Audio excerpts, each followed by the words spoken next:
Do you ever wonder what happened to courtship and find yourself longing to go out on a real date? Do you ask yourself why some marriages last and others fall apart? Is your marriage struggling despite your best efforts to keep it together? Women who win at love don't have a gift you don't have. What makes them unique is that they aren't at war with the men in their lives. Rather than take a competitive approach to relationships, as the culture teaches, they accept that men are men and that women are women. And that makes all the difference. Whether you're single and mapping out your life, or you're divorced or unhappily married, women who win at love will permanently alter the way you view men in marriage. You will learn the 8 dating rules that lead to marriage, why super successful women struggle in love, what men want and what women want. Hint, they're not the same. Why love alone is not a reason to get married, how to avoid the green grass syndrome, and why acting like a man lands women in a ditch. Women Who Win at Love is an in-depth examination of modern dating and marriage and a wake-up call for women at every stage of life. So go to Amazon.com and type in Women Who Win at Love and get ready for your life to change.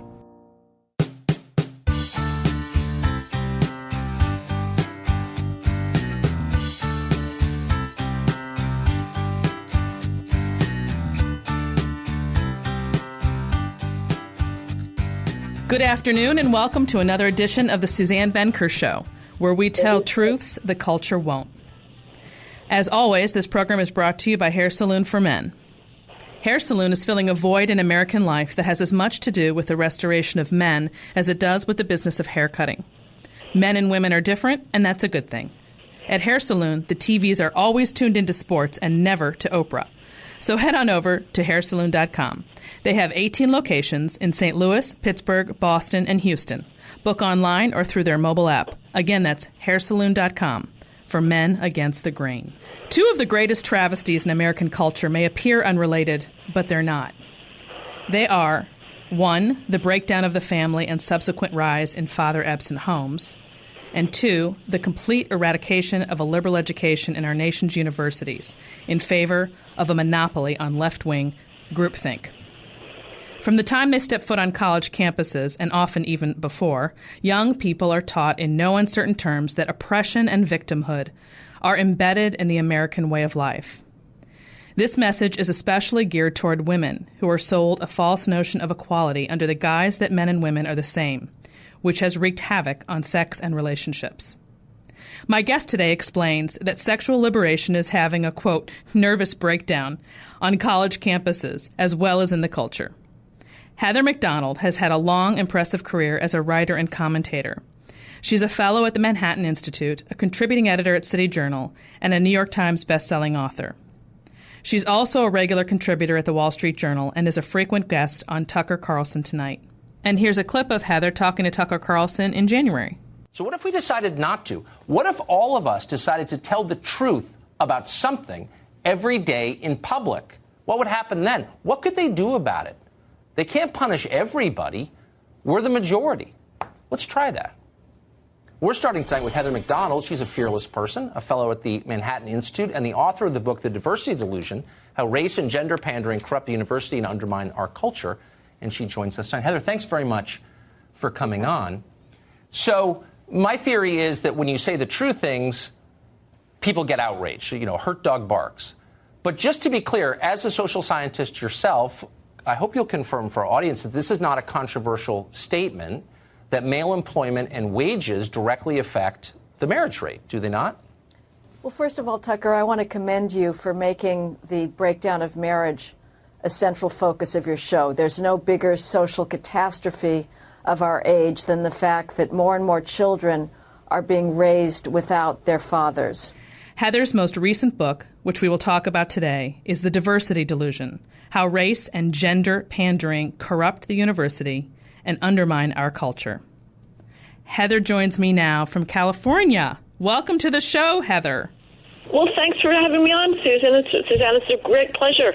This is wonderful. I'm just so excited to talk with you. I have lots to cover, so I'm going to try and take this slowly and sort of explain who you are to our listeners and all that good stuff. You are primarily a writer and a commentator, I believe, although I know you speak around the country as well. And what I love best about your work is your courage in telling the facts as they are rather than in how we might wish them to be. I think that is sorely lacking in our culture, and you're one of the few who does that in such a public way. So your most recent book is called The Diversity Delusion, How Race and Gender Pandering Corrupt the University and Undermine Our Culture. And what I'd like to focus on is the part about gender, which encompasses, I think, part 2 of your book. And there you focus on the campus rape myth and on MeToo. But before we delve into that, could you tell my listeners what you mean by the diversity delusion? Well, Suzanne, I've defined it by 3 principles. First, the idea that race and gender are the most important things about any individual.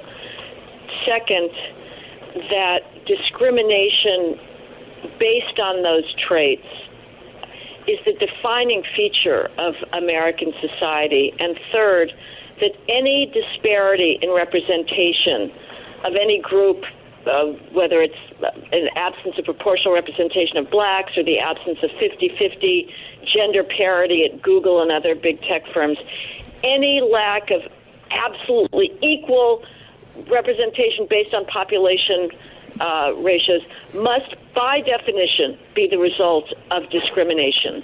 Alternative explanations for the fact that, let's say, there's not 50-50 women and men at Google, such as behavioral differences, skills, preferences, cultural differences, is simply not allowed into the discourse.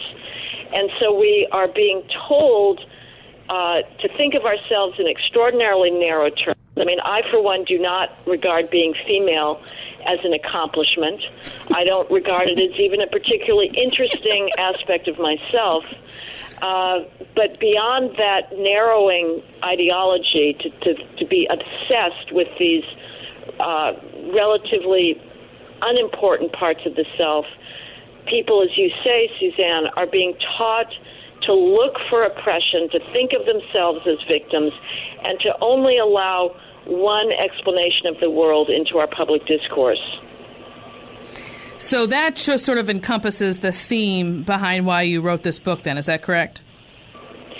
Well, I wrote this book out of sorrow and rage. I love the universities. I think that there's no greater privilege in life, in theory, than being able to study the great works, to share them with younger generations.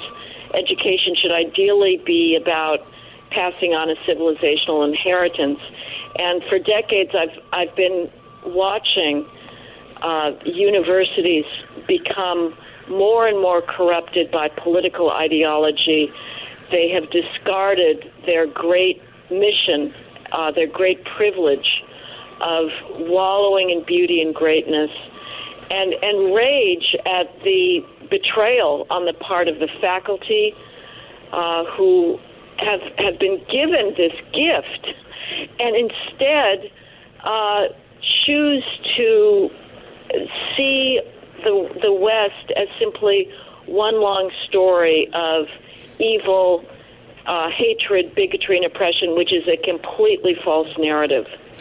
Right, and we're going to come back to that in a minute, but I want to ask you just sort of a side, more personal question. I don't want to age you here, but I know that you went to Yale and you've been to Stanford, right, and then University of Cambridge. And back when you were in these different universities, would you say it was just starting to turn, or were you sheltered from it at that time? Well, I graduated from college in 78, so I was there mid-70s. And I feel myself so fortunate in that I was allowed to read literature without being encouraged to have a chip on my shoulder and to dismiss the greatest writers in the English language on the basis of gender. So I could read Chaucer, Edmund Spenser, John Milton, William Wordsworth, and Wallace Stevens in my first year as a freshman English major, and simply wallow in the glorious beauty and delicacy and glittering eloquence of their language. Feminism had not yet hit. Multiculturalism had not yet hit. Now, I did waste a heck of a lot of time on a very bogus literary theory called deconstruction, for which I'm very regretful that I read so much in this nonsensical theory about language instead of reading more great books. But nevertheless, race and gender wasn't predominant. That came about in the 1980s, symbolized by the famous incident at Stanford University where Jesse Jackson jetted in to join student protests against Stanford's extremely modest core curriculum that tried to expose incoming students at a very minor level to some of the landmarks of Western civilization. And Jackson led the chant, "Hey, hey, ho, ho, Western civ has got to go." And starting in the 80s, the assault of hatred, resentment, complaint, ignorance that was directed at this extraordinary civilizational inheritance that all of us should be down on our knees in gratitude for, accelerated, and it has never turned back. Absolutely. And you're getting into that was my time as going to college in the 80s. And it was still, it was beginning, but you didn't really know what hit you. You didn't know it was hitting you at the time. But yeah, it was definitely beginning. Okay, so we're going to have to go to a break here in a minute. But when we get back, it was interesting that you said the phrase not having the chip on your shoulder, because that is, oh my gosh, that is such a major problem among both men and women, but certainly women. And I want to talk about that when we come back, because the section of your book on gender hones in specifically on sexual liberation and feminism and how that is all based on a lie. And that's what I want to talk about next. So we'll come right back after this break.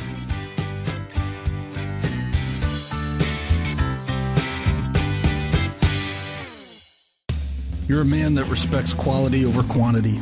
You value relationships that can stand the test of time. You enjoy convenience without sacrificing comfort. At Hair Saloon for Men, we get it. We're restoring the time-honored tradition of delivering a haircut experience men across all generations can depend on. Because sometimes the man everyone depends on needs a place of his own to depend on. The experience goes well beyond the haircut.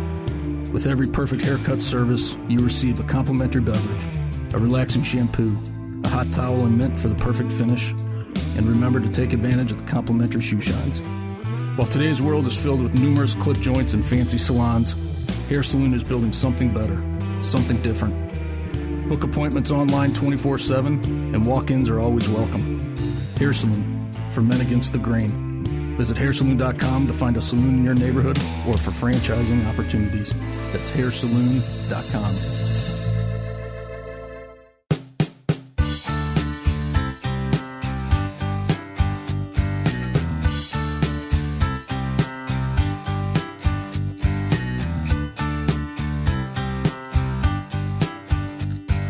Welcome back to the Suzanne Venker Show. You can find out more at suzannevenker.com.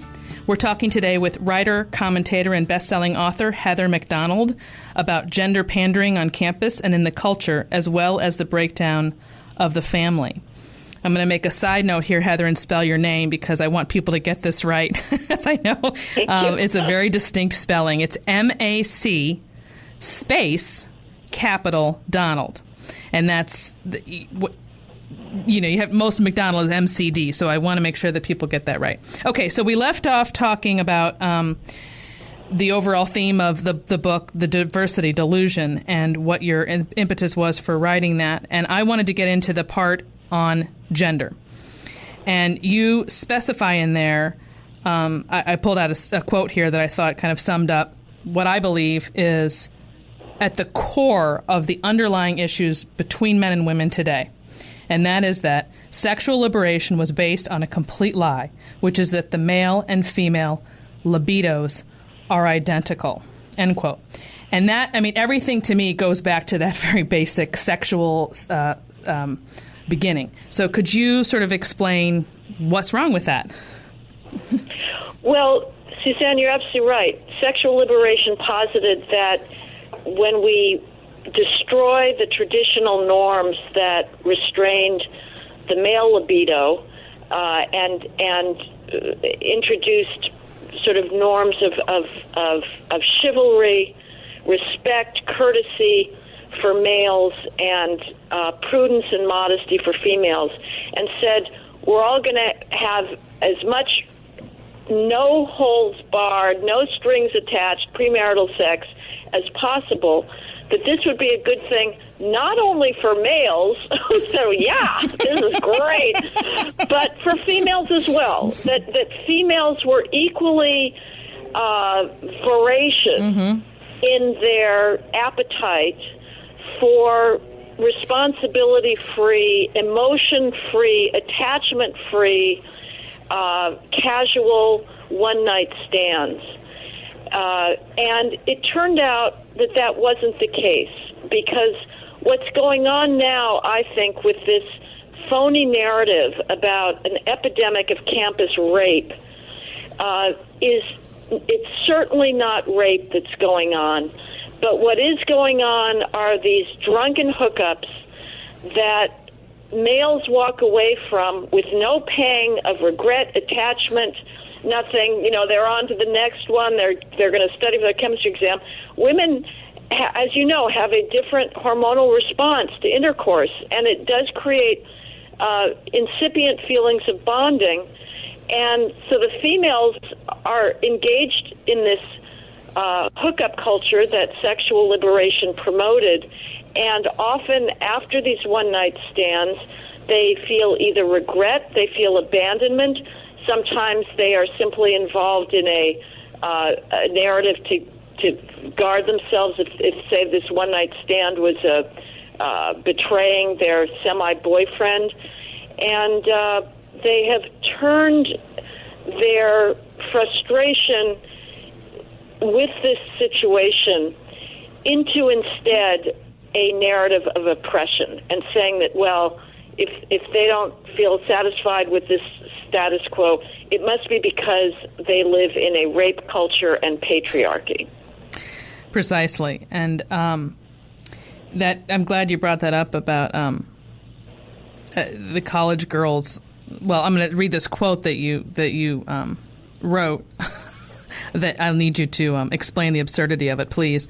The campus rape industry's central tenet is that 1/5 to 1/4 of all college girls will be raped or will be the targets of attempted rape by the end of their college years, end quote. Now, you have to unpack this for us, because only you can tell us why this is such a ridiculous claim.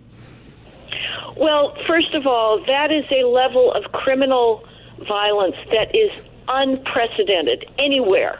You can go to the worst African civil wars where they are using rape as a weapon of war, and you're not going to get a 1/4 rape victimization rate. It's just preposterous. Detroit is our most violent city in the country, and if you put all 4 of the official violent felonies together, that's murder, rape, aggravated assault, and robbery, you get a violent crime rate for the entire population of about 2%, and rape is about maybe 5 or something. So we're talking here of exponentially higher rates of violent crime. If that were the case, if these colleges were such tsunamis of predation, of violence, of terror, you would have had a movement decades ago, a stampede out of colleges by girls. Their highly educated baby boomer and millennial mothers would have demanded single-sex colleges for their daughters to be able to study in safety. Instead, we have the opposite phenomenon. Every single year, the stampede of females into selective colleges grows more and more thunderous. You have mothers paying $250 an hour to coach their baby darling daughters for preschool in the hope that 16 years later they'll be able to cram them into Harvard or other Ivies. So the facts on the ground, without even looking into the ridiculous basis for these statistics, completely disprove this fantastical narrative that serves only one purpose, to strengthen feminist victimology and to bulk up the campus rape bureaucracy, which grows bigger and bigger, feeding many useless bureaucrats who are committed to one thing only, and that is a particular political narrative about the West that has as its targets males. No question, and it also strips, as you say, the responsibility that women have. They have no agency. I mean, I thought the whole point of feminism was that they were going to have agency. But if they are actually as sexually interested in, casual sex, let's say, than men, why would this even be a thing? I mean, it completely defies the whole original argument, does it not? Well, it's hilarious. You have these feminists who are insisting on the one hand, on the right of maximal promiscuity, and on the second, they are busily re-importing Victorian values and making the male the sole guardian of female well-being. So if both male and females, and what goes on at these drunken hookup parties, Suzanne, as you know, is these females deliberately drink themselves blotto, deliberately to beat back their innate sexual inhibitions. Yeah. Mm-hmm. Exactly. So that they will be able to participate in this drunken hookup scene. I mean, I've talked to, say, campus security guards at Columbia. One guy said, you would not believe what goes on at these tailgate parties with these girls just basically pouring drinks down their own throats. It's not as if they're being drugged by the frat boys or whatnot. But the rule is now, thanks to the campus rape Title IX bureaucracy, is that if both the males and the female are equally drunk, only the male is responsible for the outcome of that coupling. The female may have gone along completely voluntarily with the guy into the bed, taken off her clothes, but it is for the male to decide whether she is able to make fully informed consent, whereas the male, who is equally drunk, he's viewed as the only sole driver with agency in that drunken coupling, and that double standard, which says females are both sexually liberated, promiscuous females and fainting Victorian violets, is what keeps the whole thing going. You have to pick. You can't have it both ways. Right, you can't have it both ways. And I don't want to sound like I'm bashing Victorian values. I would actually be quite happy if we got them back. I know. I think they served a very useful role of civilizing the male libido and giving female power, the power of saying no. I'm going to stop you right there because I'm so glad you brought that up. That's exactly where I was going next. When we come back from this break, I want to talk about that solution in your book that you is along the lines of what you're saying right now, which I couldn't agree with more. So back 1 minute and we'll talk about that.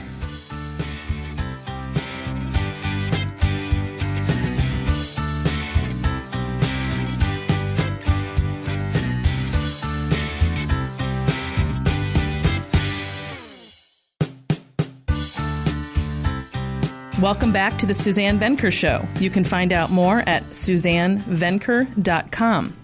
And as always, this program is brought to you by Hair Saloon for Men. One of my favorite things about taking my son to Hair Saloon for Men when he was younger was that the front desk keeps extensive client notes on each customer, so I didn't have to remember what they did the time before that made my son's hair look so good. No matter which stylist my son had, he could always get the same haircut. That's one of the many benefits you'll get from being a customer at Hair Saloon for Men, so head on over to hairsaloon.com. They have 18 locations in St. Louis, Pittsburgh, Boston, and Houston. Book online or through their mobile app. Again, that's hairsaloon.com. We're talking today with writer, commentator, and best-selling author Heather MacDonald about gender pandering on campus and in the culture, as well as the breakdown of the family. So we left off talking about this bogus campus rape myth, and we got to the end where we were talking about, okay, so what's the solution to this? And one of the things that I love that you said in your book was that, conservatives kind of are messing up on this as well, which I agree, because essentially they're saying, by trying to solve this problem, you're agreeing that it's a problem in the first place.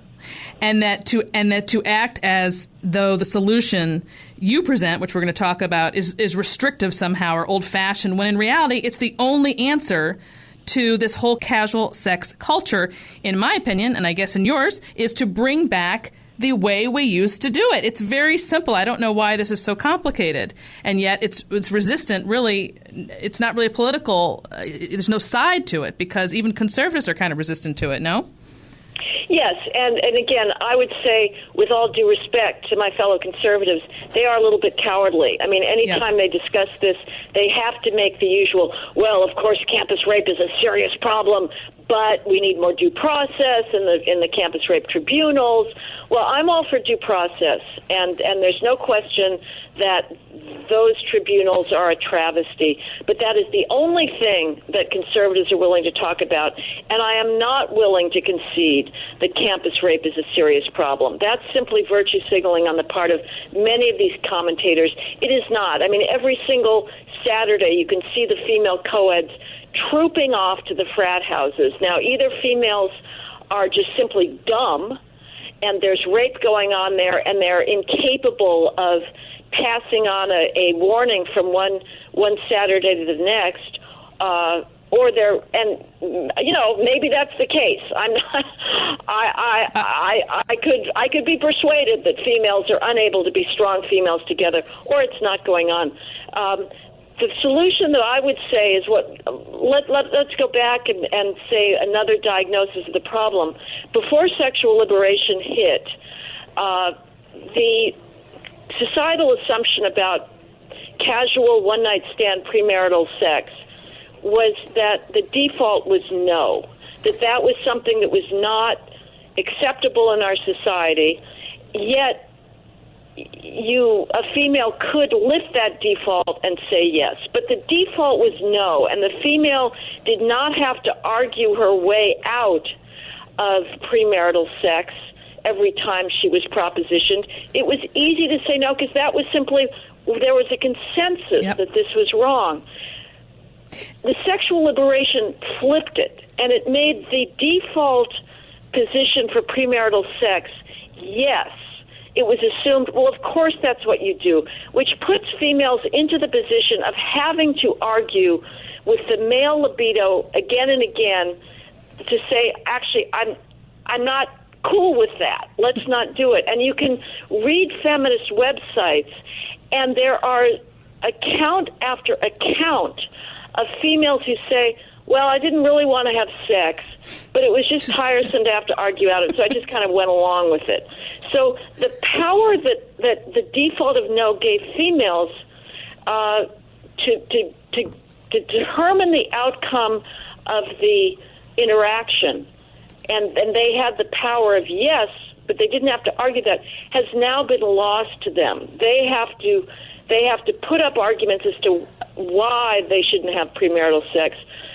I would say that the values that were associated with that pre-sexual liberation era, when the default was no, was that males should treat females respectfully. Males should recognize that females have a different sensibility when it comes to relationships. Absolutely. It is for the male to be chivalric and to view females as something quite special. And the females backed up that position with knowledge, with realism about the difference between the sexes. Females were taught to be prudent, to be modest. We're all supposed to not engage in slut shaming. But, you know, I talk with older women, and they will almost inevitably mention the obvious, that there are, if you dress like a sex object, you know, you are sending a message that doesn't justify actual rape. But modesty has a place. And we've lost those values. Those are now viewed as repressive, as patriarchal. I would call them instead realistic and honest about human nature. Oh, I love it. I could not agree more. We're going to go to a break, and then when we come back, I'm going to ask you about the MeToo movement. Hair Saloon, It's more than just a haircut. You walk in the door, tired, spent, looking a bit ragged. You're greeted by a warm welcome like you've been here before. A complimentary drink slides across the bar, quenching your thirst for comfort and convenience. The sound of clippers and conversation can be heard, drowning out the noise of the world. You sit comfortably, surrounded in soft leather and smooth chrome. The smell of oak and clubman talc reconnects you to traditions your father and grandfather once knew. The soothing sounds of sharp metal trim away at your problems. Staying put in the comfortable barber chair, you lay back, resting your eyes as warm water and sweet mint soap washes away your worries. You recapture a few minutes to feel strong again, to look your best, and to get ready for what's next. And you're ready to repeat again a few weeks later. Hair Saloon, for men against the grain. Visit hairsaloon.com to find a location near you. That's hairsaloon.com.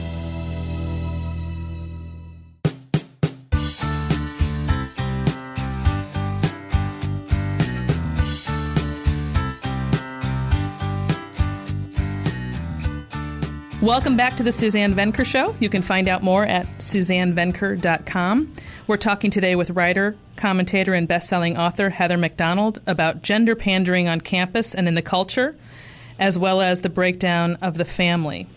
And once again, I want to spell Heather's name for everybody. That's Heather and then M-A-C space capital Donald, which is unusual spelling, so I want to make sure everybody gets that. Okay, I want to move away from campus for a moment and get into what happens when women go into the real world, right, in the working world, and that's where MeToo comes in. It's sort of a part two of this issue. What do you see as some of the hidden effects of MeToo that you see maybe coming in the future that we don't talk so much about? Well, the one that worries me the most, Suzanne, is simply the ever stronger demand for gender quotas. The feminists that have already been pushing the idea that every single institution should be at least 50-50 female to male. And, of course, nobody complains if an institution is 70-30 female-male. That is viewed as a natural, appropriate, result of merit.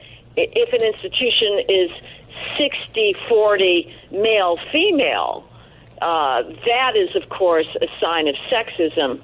And so the feminists who've already been pushing gender quotas on corporate boards, in scientific laboratories, in tech companies, have used MeToo, have used the idea of pervasive sexual harassment to double down on that demand.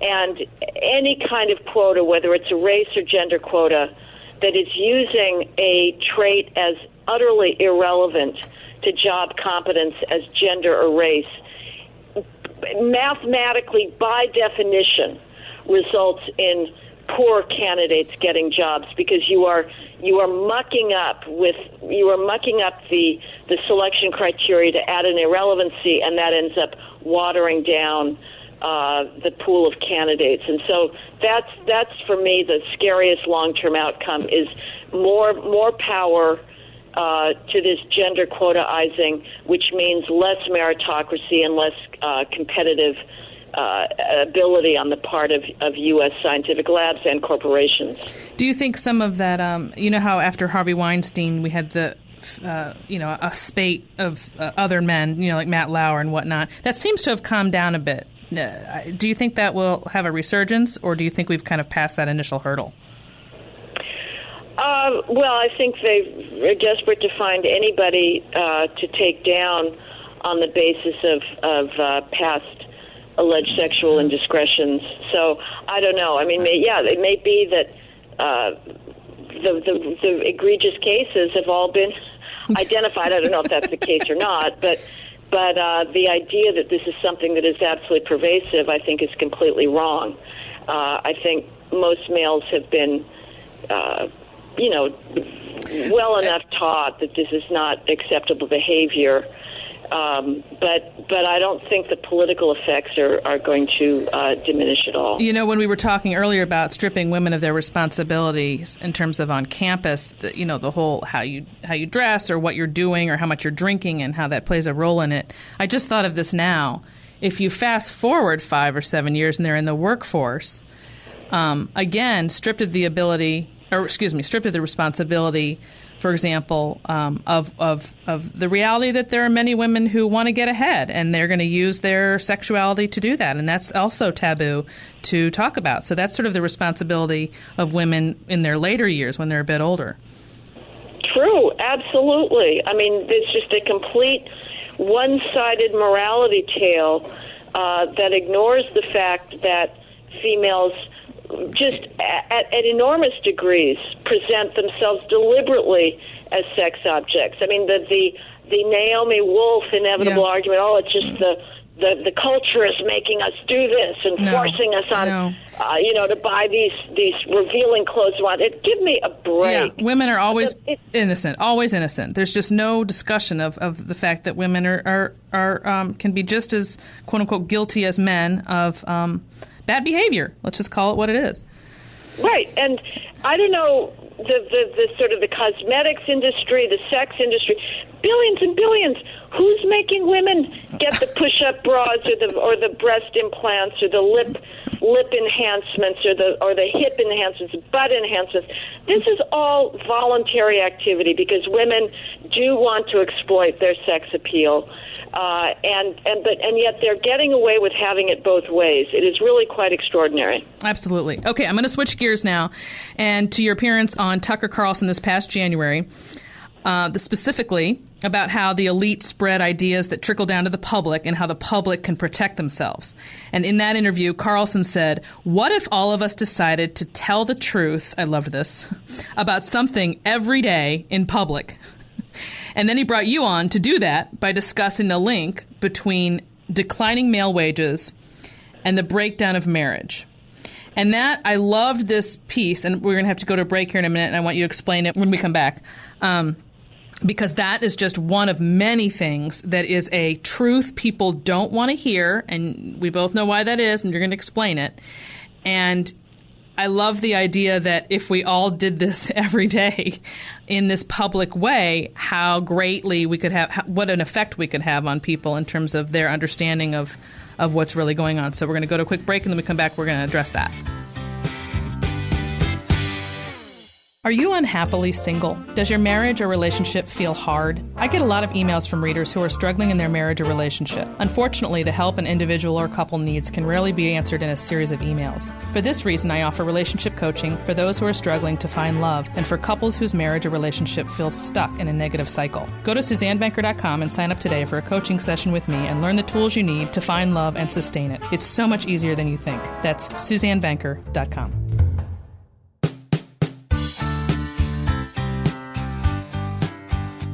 Welcome back to the Suzanne Venker Show. You can find out more at SuzanneVenker.com. This program is brought to you by Hair Saloon for Men Against the Grain.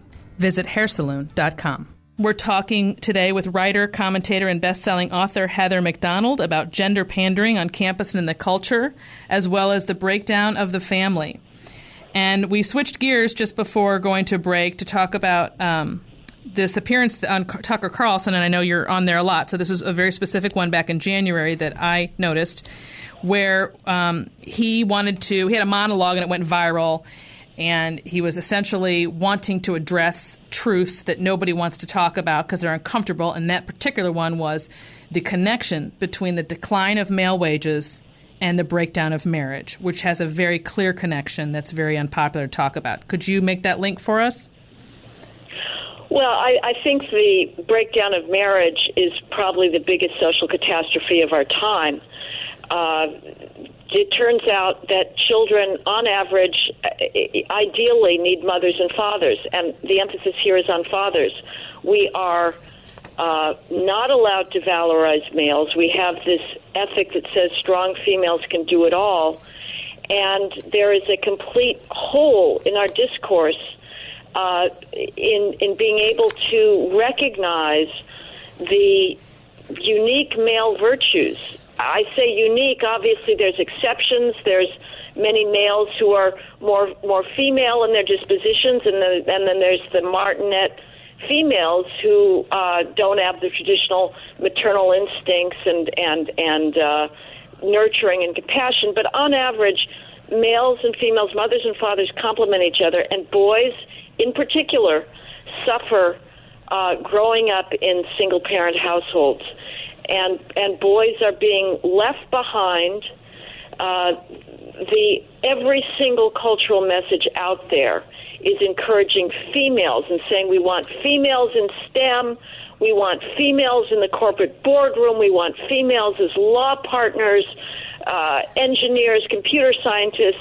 Nothing is valorizing males. Instead, we're surrounded by this narrative of toxic masculinity, freshman orientations, and colleges prominently feature workshops in toxic masculinity and, of course, white privilege and white heteronormativity. And males are starting to drop out. The idea that it is the female who is the scapegoat and the one who's suffering in our culture today is ridiculous. The proportion of males in college drops. They're just sort of opting out of the culture. And this affects... This is a very, very bad thing for our society. Very much so. And, of course, the laugh will be on women in the end because, hey, guess what? When it comes time to looking for a spouse, you're wondering where all the quote-unquote good men have gone. And what that really means is marriageable men. And a marriageable man is an employed man, by and large. So if they're not going to college and they're not getting good jobs and you're outperforming them, you're going to have a problem 10 years, 5 years down the line, whatever it may be, when you can't find a partner. And that was really the issue of that particular, the connection between the male wages and the decline in marriage. Well, it's obvious, but no one wants to talk about the fact that that's the result of women, quote unquote, rising in society because it's supposed to be just a 100% gain, but it's not. Right. And of course, neither of us, I'm sure, are saying that everybody should go to college. We've got far too many people to go to college. Agreed. And yep. Being a plumber or an electrician or a welder are noble jobs. Absolutely. Being a sanitation worker are noble jobs. But guys aren't even doing that, really, because, again, those are traditionally male jobs, and therefore we cannot say that they are valuable. Absolutely. We have to push everybody into more and more bureaucratic white-collar positions, which is what's going on in colleges now. The bureaucracies there are overwhelmingly female, and those females are changing the character of the university. Every institution that used to recognize the male need for valor, courage, accomplishment is being destroyed. The Boy Scouts are no longer the Boy Scouts, they're just the Scouts. They were decimated by a corporate war on them when they still had a policy saying we don't want openly gay scoutmasters, a perfectly reasonable policy, but all the gay lobby and corporations said you will not donate to the Boy Scouts any longer. The military now, we have the insane idea of co-ed combat units, which is going to destroy our military effectiveness, but God forbid there be any remaining domain that recognizes that males have higher degrees of aggression, of an appetite for risk, for competition, and the idea, Suzanne, that we are living in a world of sexism, and that only sexism explains the lingering gender disparities in certain fields where males dominate. I have been collecting refutations of that claim, which are natural experiments of professions or enterprises where there are no gatekeepers. And so, but you cannot argue that, well, if there's not 50-50 females there, it must be because of sexist gatekeepers. And there are certain places that are open to all, and it allows us to test who are the people that gravitate towards those areas. Wikipedia, the free online encyclopedia that is written by users, anybody can write a Wikipedia entry or edit it. There's nobody being a gatekeeper saying you can't come in, I'm going to discriminate against a certain class of people because it's anonymous. Wikipedia entries are 90% written by males. 90%. Nothing is keeping females out. And yet males have a greater drive to master facts, to correct each other, to compete, to nail down statistics and data, and it shows up in places like that where nobody's keeping females out, and we just see what happens naturally based on what the average predilection is of males and females. Well, this has been a great conversation, Heather. I could talk to you forever. So could I. If people want to find out more about you, what should they do? They can just Google me on the web. The Manhattan Institute has a website, and City Journal has a site for my writings as well. Okay, and I want to remind everybody that's MacDonald, M-A-C space capital Donald. Is that the way you say it, Heather? How do you say it? You MacDonald, yeah, that's good enough. Great. Okay. Excellent. My guest today was Heather MacDonald, whose most recent book is The Diversity Delusion, How Race and Gender Pandering Corrupt the University and Undermine Our Culture. Well, that wraps up another edition of the Suzanne Venker Show. Don't forget to tune in next time when we talk with Helen Smith, author of Men on Strike, about how men are opting out of society due to the lack of incentive to be responsible fathers, husbands, and providers. And if you haven't done so already, don't forget to subscribe to this podcast, and please do take 1 minute to give us your review. And if you have a comment or question, email Suzanne at thesuzannevenkershow.com. Thanks for listening, everyone. Have a great weekend.